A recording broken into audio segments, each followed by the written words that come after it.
मी अरुण खोडके शिवचिंतन शिवरायांच्या अष्टप्रधान मंडळाची विशेष अशी वैशिष्ट्य होती. 1. मंत्रिपदे वंश परंपरागत नव्हती. 2. पात्रता, निष्ठा आणि कर्तृत्वावरच निवड केली जात असे. 3. स्वतंत्र खाती होती आणि परस्पर सुसंवाद होता. 4. कडक शिस्त व भ्रष्टाचारमुक्त अष्टप्रधान मंडळ होते. 5. राजाचा निर्णय अंतिम असे. यामुळे स्वराज्याला सुदृढ न्याय प्रशासन लाभले होते. मराठा साम्राज्याचा विस्तार झाला. आधुनिक प्रशासनाची बीजे खऱ्या अर्थानं रोवली गेली. राजसत्तेवरती विश्वास निर्माण झाला.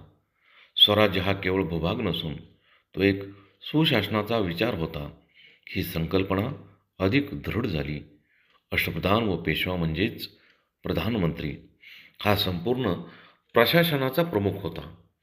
सर्व खात्यावरती नियंत्रण ठेवणे, स्वराज्याची धुरा सांभाळणे, 2 अमात्य, स्वराज्याचे आर्थिक घडे बसवणे, 3 सचिव, राजाच्या आज्ञा, हुकूम, पत्रव्यवहार, कागदपत्रे सर्व काही पाहणे, 4 मंत्री, गुप्तहेर व्यवस्थेचा डोळस पहारेकरी, शत्रूच्या हालचाली, परकीय राजकारण पाहत असे, 5 सेनापती, सैन्याचा सर्वोच्च प्रमुख, युद्ध नियोजन, किल्ल्यांचे संरक्षण, शिस्तबद्ध सैन्य उभारणी यांच्याकडे असे, 6 सुमंत, परराष्ट्र धोरणाचा शिल्पकार, इतर राज्यांची मैत्री, तह, वाटाघाटी, राजदूतांचे स्वागत असे, 7 न्यायाधीश, स्वराज्यावरील दिवाणी, फौजदारी, न्यायदानाची जबाबदारी त्यांच्यावर असे, 8 पंडितराव, धर्मकार्य, विद्वानांचे संरक्षण, धार्मिक धर्मकार्य, नैतिक आचारसंहिता ही सारी जबाबदारी पंडितराव यांच्याकडे असे.